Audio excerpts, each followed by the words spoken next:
We just had a wonderful meeting with the First Chamber. Members of the First Chamber were here, and really some short but really intense discussions that were very positive. I truly appreciate the positive response that they expressed about the stability of the government that I was able to serve in. I'm really honored about that. And I look forward to whomever our successors are will be able to continue to carry through what this government has established. But thank you to all of the delegation members that visited us and took the opportunity to speak with us. Well, today's meeting was very informative. It's always nice to meet your colleagues in the First Chamber or any chamber in NELS actually. But even more importantly, the discussions on how do we build a better relationship in this kingdom. And honestly, during this meeting, we got to vent our frustrations, but also our solutions and understand the island aspect, the Samaritan aspect of dealing with governments, dealing with in the kingdom, and understand that our politics is local. And something I mentioned today was that their politics affects us heavily, our politics affects them minimally, and they have to understand that. And as I mentioned, very fruitful conversations. So it was a short meeting, and I look forward to future meetings. Yes, we just had a wonderful and fruitful meeting with the representatives from the First Chamber, the Kingdom Relations Committee. They come on a yearly basis, and this year, even though we are in transition, we were able to update them on the current status of affairs. There were many new members, so they were very curious about how we experienced the hurricane as well as the COVID-19 pandemic, how we were able to recover the economy, and so continued improvements in the relations within the kingdom is a priority for both of us moving forward. And we got some very encouraging words in terms of where St. Martin is vis-a-vis where we were from 2010 to 2020 and where we are now. So I'm looking forward to being able to continue the progress that we have had with good collaborations with the various levels of government within the kingdom.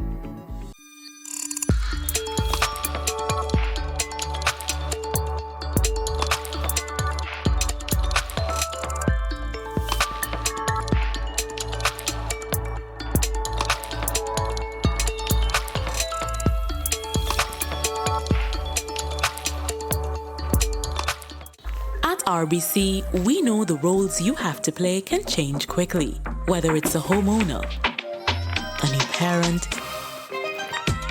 today's head chef, salesperson of the month, or the family chauffeur.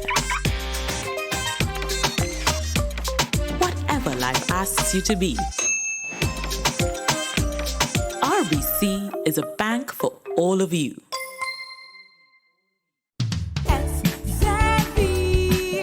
Social and health insurance is SXM. Your social and health insurances. Are you SXM insured? Do you have a valid medical insurance status? SXM is cardless. Request your My SXM account today and enter the virtual office of SXM. Go to sxv.sx and sign up now. SXM, yeah. Your social and health insurances.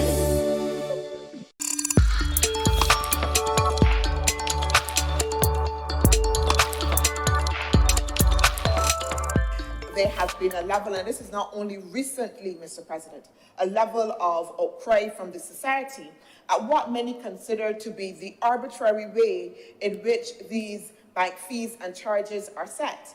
Again, because we all kind of engage, not all kind of, but because we all engage within the commercial banking sector. I would know sometimes that I would see a message pop up, when I go into my bank app, that would indicate to me that from this time to that time, the bank fees or something will be changing, or you would see a notice come out in the newspaper, and you would just know that bank fees or charges relating to your banking activities are going to be increased. So there was a level at which the society was concerned that there seemed to be an arbitrary nature to the setting of these fees and to these charges. There is, I can say it because it has occurred to people that I know and to me, a data breach that seems to be quite profound occurring with a banking institution in this country. The problem that we have is that we get no notification. Now, that is problematic for many reasons, but in particular, it also does not line up with the data protection law that was put in place in this country recently. We therefore need to have a regulator who will say to the banks, whether by guidelines or by regulations or by an act, these are the responsibilities that you have when a data breach occurs.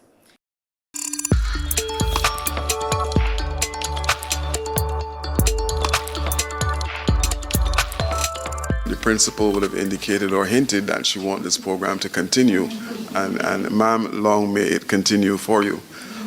We are doing all that we can to ensure that those persons in society that may be deemed outside of mainstream are included in our programs. Because the truth is that all of us live in a society where we know that there's all kinds of things that are attached in terms of how we treat each other. And I know from what is happening at the ministry that we're shoving down, pushing down, knocking down all of those walls that before were a hindrance to persons, young people, sourcing programs out of the ministry. In our society, sometimes our students are the last ones picked. Sometimes they do not have a voice. And as we work together and come here as teachers, parents, students, I am heartened, I'm deeply heartened by the opportunity to witness our students in this celebration this morning for their hard work. And we look forward to a long and rewarding partnership in the future. Thank you for creating and delivering a special program to assist us with developing skills which will benefit us when we graduate from the Yale Hill School and firmly join the world of work. Through discussions and engaging and interactive activities, we learn about communication, teamwork, work ethic, clothing, language, and behavior which are appropriate for the workplace. And perhaps our favorite topic, managing our money.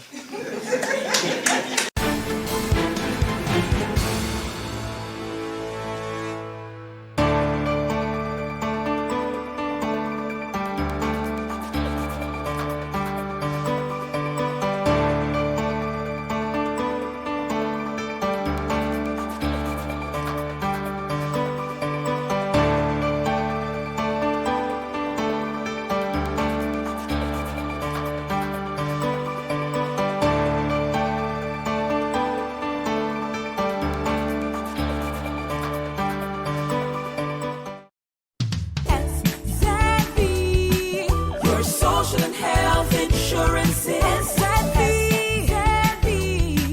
your social and health insurance. Are you SXV insured? Do you have a valid medical insurance status? SXV is cardless. Request your My SXV account today and enter the virtual office of SXV. Go to sxv.sx and sign up now. Your social and health insurances. At RBC, we know the roles you have to play can change quickly. Whether it's a homeowner, a new parent, today's head chef, salesperson of the month, or the family chauffeur. Whatever life asks you to be, RBC is a bank for all of you.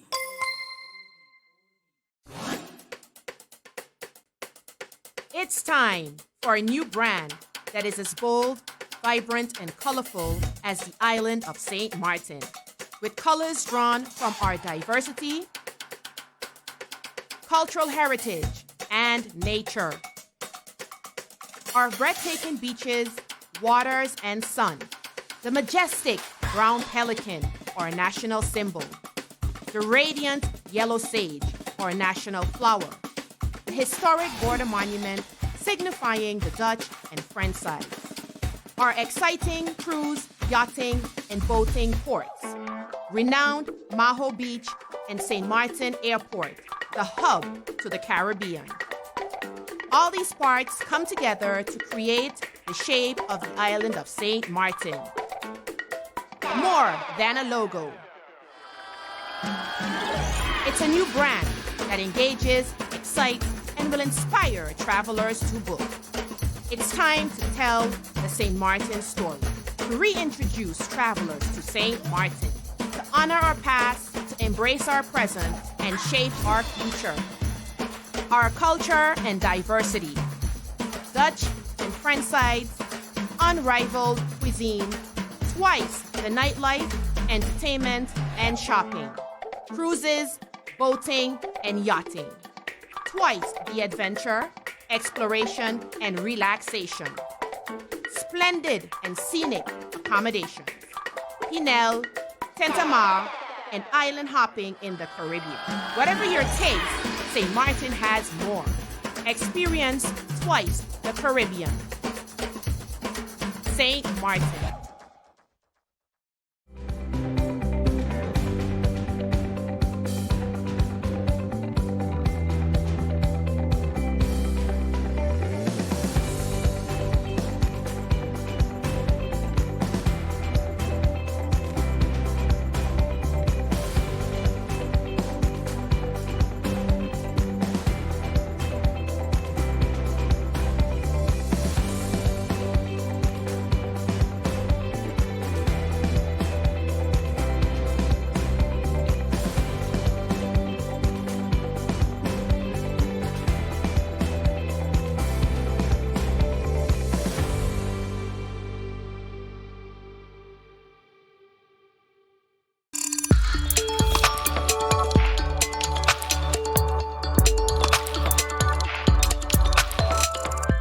Show you some video.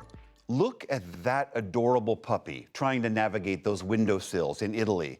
Or this woman strolling at night through downtown Tokyo. Or this, a street parade celebrating the Chinese Lunar New Year. None of these is real. They're 100% generated by an artificial intelligence program created by OpenAI called Sora. And they were created with a very simple text prompt. Just a sentence or two saying, make a video of a stylish woman dressed in black walking down a street in Tokyo. And these are the results.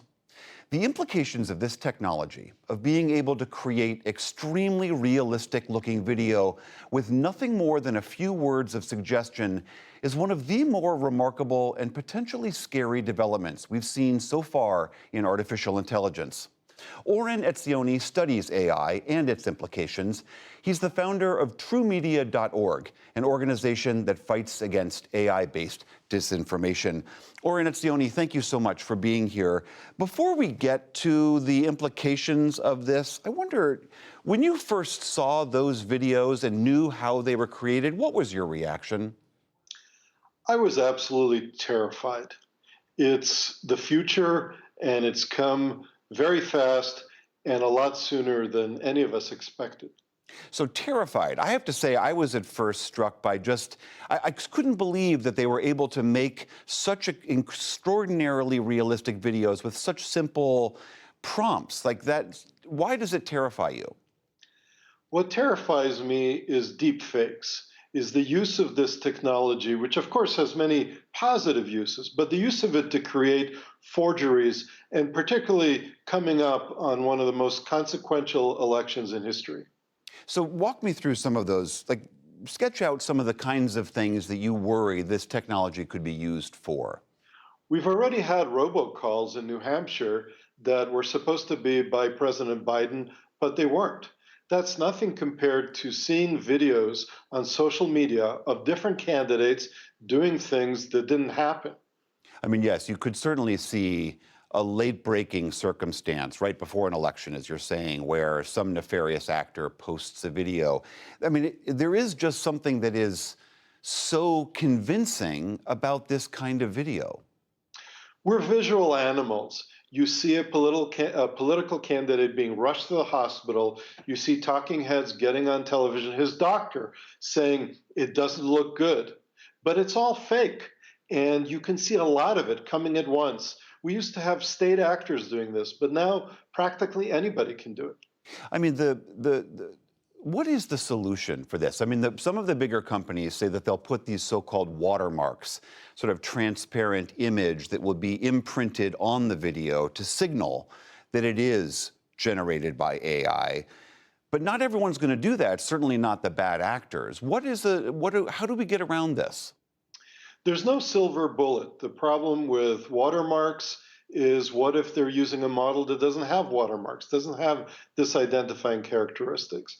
We are trying to build detection technology at truemedia.org. So if you upload a video or social media post, we can assess whether it's true or fake.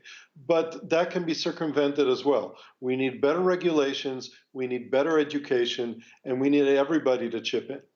I mean, there are times where you can see the fakery. I mean, AI seems to have a hard time depicting human hands for some reason. And even OpenAI on Sora posted some examples that are clearly where the software is off. But isn't it just going to be this constant escalating arms race of new creations and then the trying to play catch up with detecting that fakery? This is moving so fast, it's going to get worse before it gets better. And with low resolution video that looks like it's shot by a phone, you often will not be able to tell whether this is fake or real. I mean, right now, right, I'm talking to you via Skype and you're sitting in Mexico. It's hard to know that that's really you sitting there. Well, we had an instance of a scam where somebody gave away $25 million because he thought he was talking to his colleagues on a video call. It's absolutely a case of be careful what your eyes are telling you. Congress and the White House have been debating what rules or regulations that they could do to try to help solve this issue. Do you think that there is a tool or law that could come out of Washington that might address this? We are seeing laws and regulations coming out of the states, already passed in several states, including California, Washington, Minnesota, etc., prohibiting deepfakes 30 days, 90 days before the election. So I do think that there are things we can put in place. I don't know if they'll come out of Washington, but they'll be in place. It won't solve the problem because foreign adversaries can do this sort of thing as well. We need to step up and do whatever we can. So you think the genie is sort of out of the bottle here?